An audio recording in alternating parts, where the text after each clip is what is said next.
I've had people do that as well. You have to be discerning. Right. Exactly.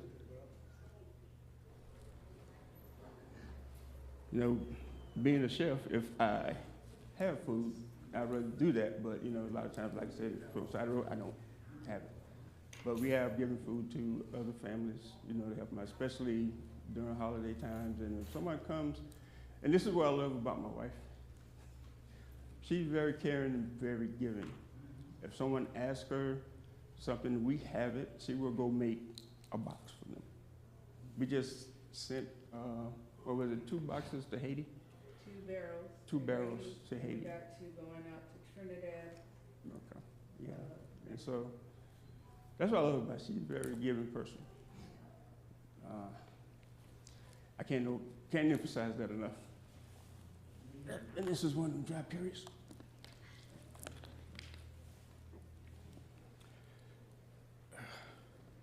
Okay, get back to. All right, let's skip down to loving service in action. I think we gave some really good examples of that, but I'm going to read it. Okay. Not just once, but twice. God uses the loving service, Phinehas, to bring peace in Israel. Phinehas was the son of Eleazar and the grandson of Aaron, the very first high priest. As a priest, as priest and later as high priest. His zeal distinguished him above all others. In Numbers 25, verse 1 through 18, that describes Phinehas' first major act of zeal. When Israel was camped at, how you say it, Peor? Peor? Okay. Peor, the people were enticed to worship Baal and sacrifice and ritual fornication. God was so angry and disgusted by their unfaithfulness that he sent a plague and commanded Moses to put to death all fornicators who rebelled against the Lord in this great sin. Heartbroken, Moses and the rest of the people gathered outside the tent of meeting, weeping over the sins and the death in the camp. Then with complete disregard for God and thousands of people mourning with Moses, a man named Zemari walked by in plain sight with the Moabite woman on his way to continue in fornication that had already cost thousands of people their lives. Now that was That's bold. That's bold. that's very bold. Now I was going to say that was a crazy man. You witnessed all these people dying for something you're going to do. That blows my mind. I don't understand how anybody could be like that. Yes. It's true, that's how we are today. Yeah. We can see things, and we can know that it's not good for us, and we can know that God don't want it. But for some reason in us, in our flesh, we still do it. And that causes me to, I ask myself that question all the time. Mm-hmm. But it's just, I don't know, it's just so weird. That's just one weird thing that I don't think I'll ever understand. No, especially after you've seen thousands of people die. And you know what the reason was, but you still go and do it. That's Mr. Right. Well, we can see how in the Old Testament how God really dealt with People. people who was unruly. Mm-hmm. And despite of all what God done for them, they still rebelled. And not only rebelled, they didn't do what they supposed to do according to what God's law was. And they just fall more into sin. And just think what God already blessed them with, blessed them from get them out of bondage and all that stuff. And you see the ocean open up and they were walking on dry land. That should have been enough right there to make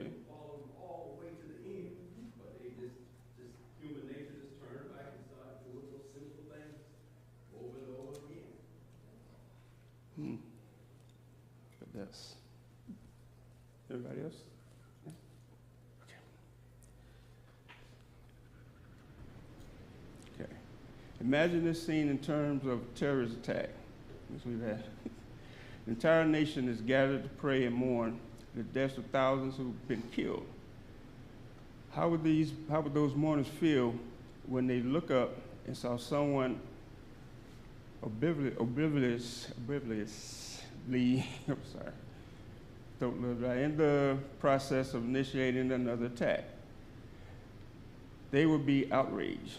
They would know someone had to stop it. Like Todd Beamer and the other brave passengers on United Airlines Flight 93. They would prevent attack at any cost. This is exactly how Phineas reacted, and he was someone God used. The Bible tells us he was jealous with my jealousy. Numbers 25:11. This is to say that Phineas felt the same sort of zeal about this God did. Phineas jumped up and grabbed a spear. Then, based on God's command in verse 4, he went into his tent and executed Zamari and the woman. At that moment, God put a stop to the plagues destroying the Israelites.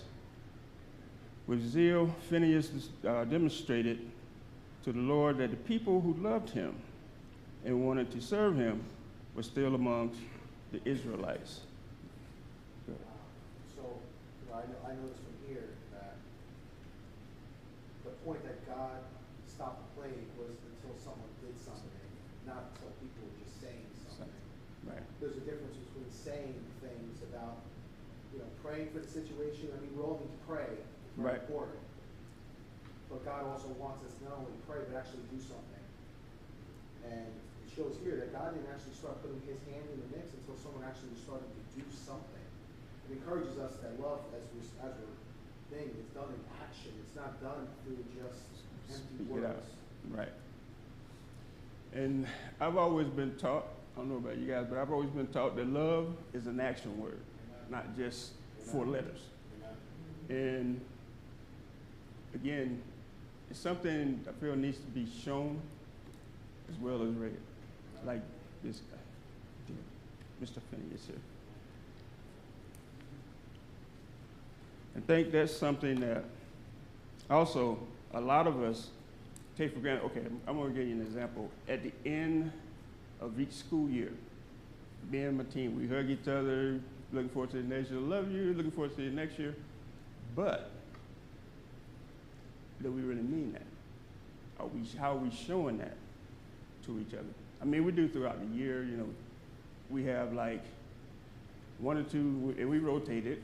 We cook, bring food, for our staff to eat for lunch and stuff. And that's a way of showing love too. Like I've been told as well, I'm pretty sure some of y'all heard this, the way to a heart is through your stomach.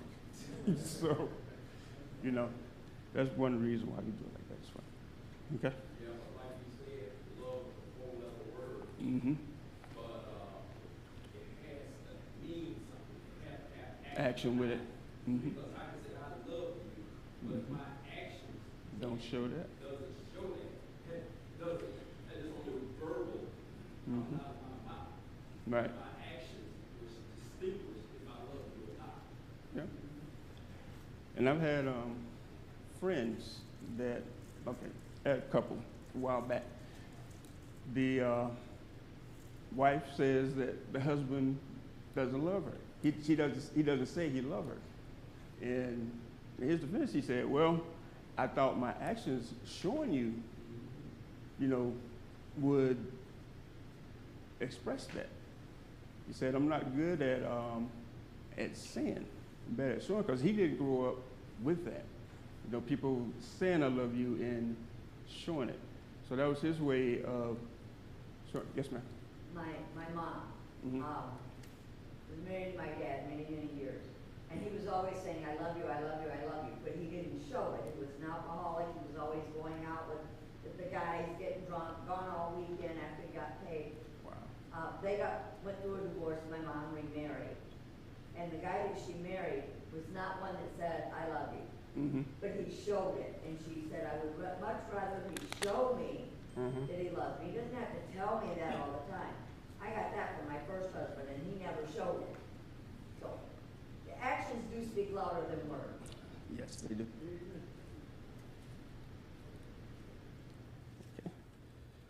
Okay, we're at Numbers 25 again.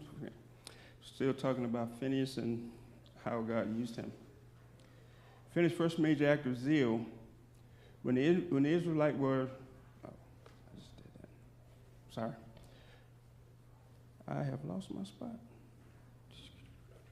Okay, it's Numbers 25, 12 through 13 is where this example is coming from. It says, God blessed the household of Phineas because he was jealous for his God and made atonement for the sons of Israel. Years later, his zeal was still active. When the western tribes were on the verge of war with the eastern tribes, Phineas came forward as a peacemaker. Joshua 22 records in zeal and wisdom in approving construction of a memorial altar. In both of these accounts, we learn the power and principle from the life of Phineas, and I love the way Anne Stanley's phrased it.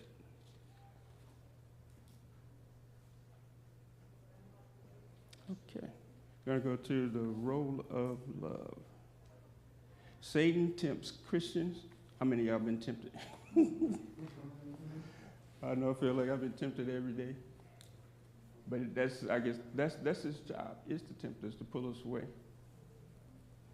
I'm pretty sure all of us would agree on that at some point. Yes, sir. I was going to say, verse 12 and 13 that he mentions, I find it to be very impactful because it says how, because he was jealous for his God and made atonement for the sins of Israel, when we view ourselves as the bride of Christ, how it's like we're representing him, and if anybody kind of tarnishes that, to have like, oh, this is my husband you're talking about here, like, to have that kind of like, no, he's mine sort of thing. Like the jealousy he's talking about here is like, if anybody's going after our wives, right, we'd be like, no, there's nobody going after our wives, right? As husbands, we protect that. Right. And he's saying, it's the same thing about God, like we don't treat him like he's just a friend, we don't take good care of him. And he says how he made atonement for the sin of Israel. It's like, not only that, but it's almost like, if us as Christians are his children, then we should be viewing that as like, well, we need to be looking out for each other too as part of his children. And like the things here, if there's things wrong, helping us with the atonement for each other. I just find that shows the close relationship to God in terms of viewing that, having that jealousy, but also having that care for each other. It's just all wrapped up beautifully, I think, in these two verses. Yes, Ms. Smith. I think that as we are human, or people, as we call ourselves, we were first spirits, and that's what God was when he created us, spirit. When he breathed breath of life in man, he became a living spirit, not a person, not a human, but a living spirit. And the stuff that we have on the outside, the skin, didn't come until later, after the trail in the Garden of Eden. And I think that a lot of us don't take to heart the part where he said the powers that we wrestle against are not flesh and blood, the spiritual, and all of us have one, and it's hard when you're covered in the flesh and you want all the fleshly stuff to do what the Spirit wants you to do and know what you should be doing. And that's the part of us that God sees. You can have under all this, but He's looking at your spirit, your soul. He sees through all of that. And that is very powerful. Very powerful. Okay. Go back. Okay, in 2 Corinthians 8. This one, I think. Verses 1 through 5, Paul specifically points out that zealous generosity of Macedonians, thank you. Macedonians was built upon the complete devotion to God. I'm going to read those now. Moreover, brethren, we make known to you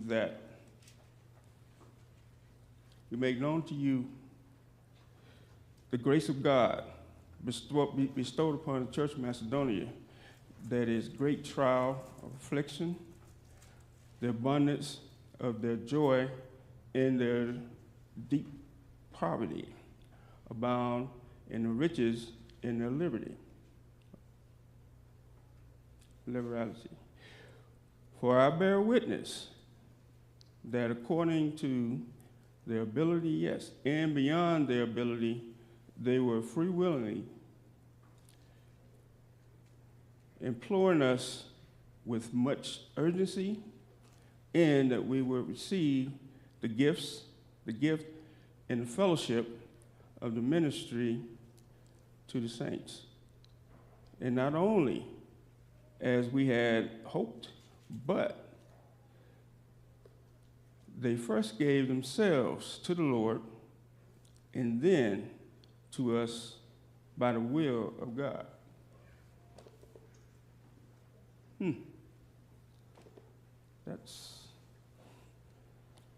That's a lot. That is a lot.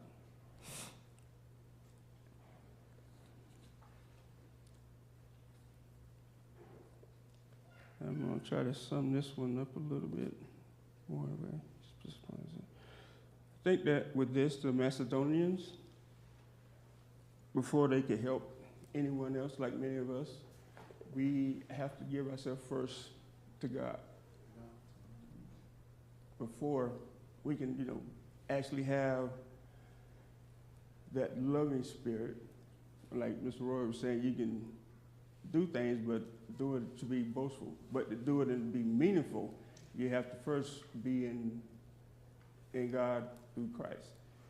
And it comes from the Spirit and not just outright and boasting and stuff.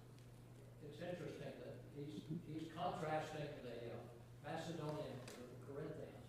Mm-hmm. The Corinthians were apparently a wealthy group of people, and they had first committed that they would help the poor saints in Jerusalem, but they have not followed through.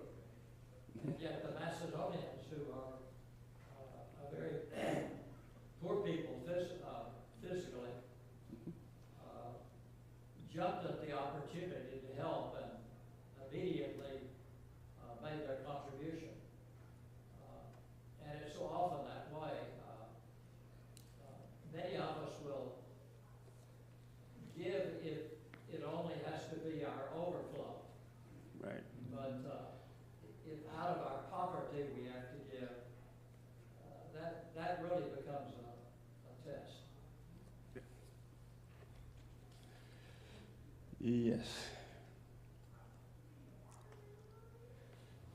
Two more sections I had to get to. So. Oh, I'm sorry. Yes, Israel. Like Mr. Milton said, it's true that extreme poverty hits me right there. The extreme poverty, it's very humbling, very humbling. And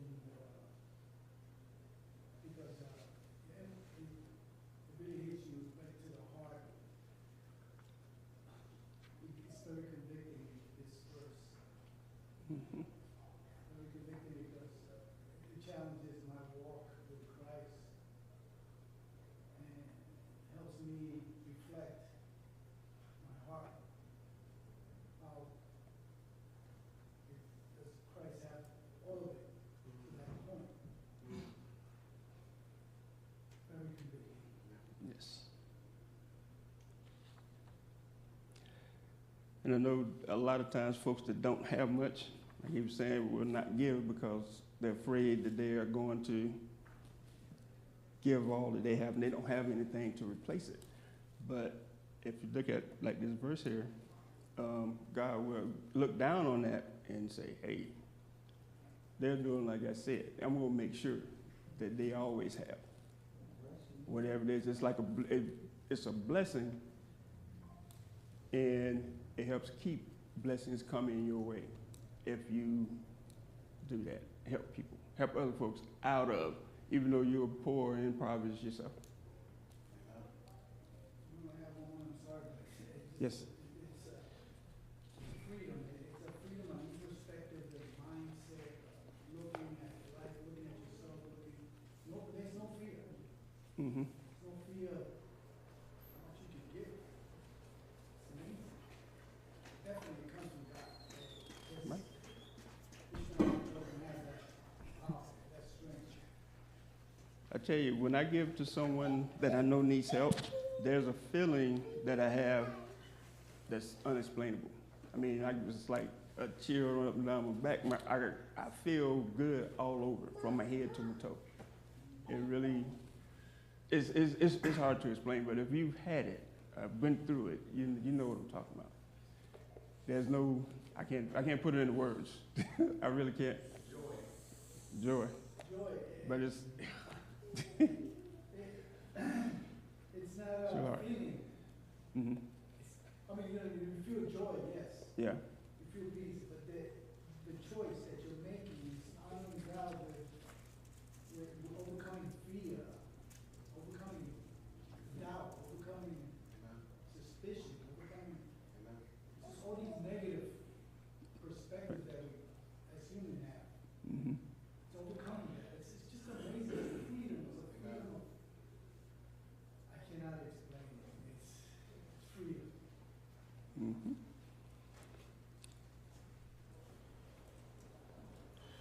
Okay, the role of service.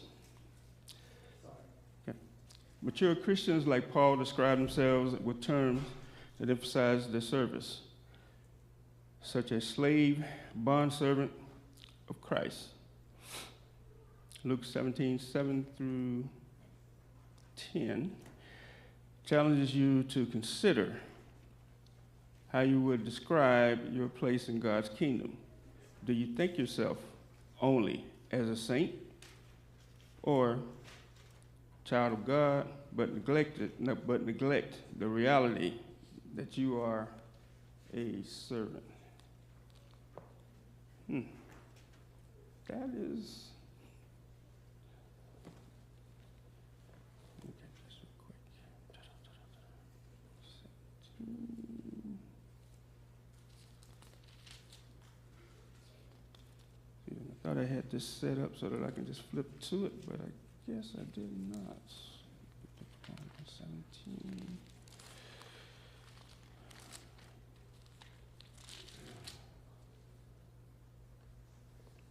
Well, we know that Christ came, and he came to serve, and he was a servant, and even though he was the king, Mm-hmm. king of all kings, Lord of all lords, he came to serve and to save those that was lost. Right. So to speak, we're supposed to be servants, following after his footsteps, doing what he did. And we're supposed to set an example like that. At the example of servants. Okay. It's Luke 17. Start at verse 7. We read to 10. Then we'll talk a little bit more about it. And which of you having a servant plowing or tending sheep will say to him when he comes in from the field, come at once and sit down to eat? But will he not rather say to him, what will he not rather say to him, prepare something for my supper, and gird yourself and serve me, till I have eaten and drank, and afterwards you will eat and drink. Does he think that servant did not think servant because he did the things that were commanded him? I think not. So likewise, you, when you have done all those things which you are commanded, say, we are unprofitable servants. We have done what was our duty to do. So for me, I'm trying to sum it up in my word.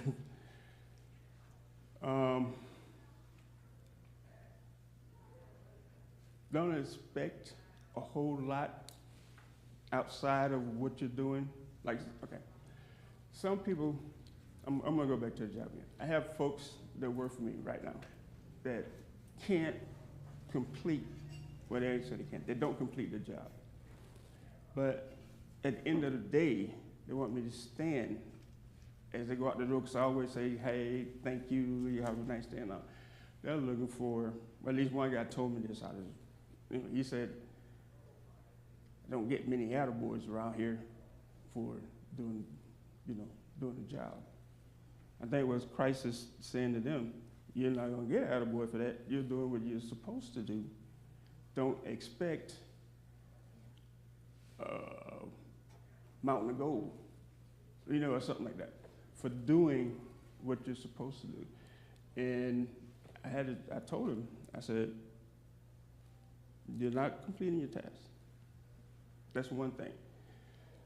I do commend you when you get things done. But things have to be done in a timely manner. So we are a team here. We're down to 6 people, and we're feeding 800 folks.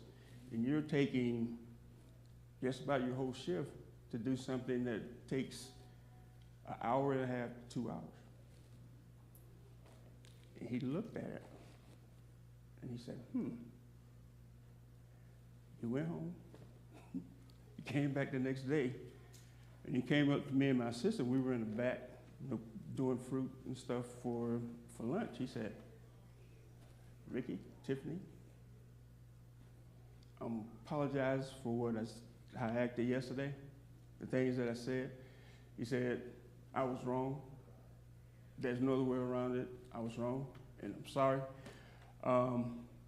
You won't have any more trouble out of me doing anything in this kitchen. And I watched him. He did his job, then he went and helped somebody else. Then he went and helped somebody else. This is from a guy that couldn't get his regular job, which was, I was just pulling stuff out, putting it on the pan, putting it back in the freezer or the refrigerator. Shouldn't take like an hour and a half to 2 hours, at the most 2.5. I give it 2.5. He had this stuff done in an hour or 2 hours and went around and helped everybody else, which was great, and I commended him for that as well. And from that day to this, which was only 3 days, because it was like Tuesday and Friday, he has been doing that, and he's really improving for that. And I think that the way Christ said this, way he said this to his disciples, that's the same thing that we should do as well. Well, and we should be, when we do things, we should be working as if we're working for God. Right. When we do anything, it's like the comment has been made several times. Your job when you work for somebody is to please your boss. Well, God is my boss. Right. And my job is to please him. And everything that I do, that should be my goal. Right. Is to please God. And if I'm doing just what's expected of me, then I'm not living up to my potential of striving to do better every day. Right. And it's crazy that you said that. When I was in Washington State, young private, I had a staff sergeant there. And he was one of the best cooks in the facility, so I got with him, asked me, hey, he said, man, it's like this. It's like this, Private Richardson. I'm not cooking for the man. I'm not cooking for the people. I'm not cooking for these soldiers here. I'm cooking for God. And I always put my best foot forward because when I'm doing anything, I'm doing it for the king. That's my daddy. He's the king, and you always put your best foot forward for him, no matter what. So with that, I'll close. Thank you for your attention. I hope we learned something from it. All right, thank you.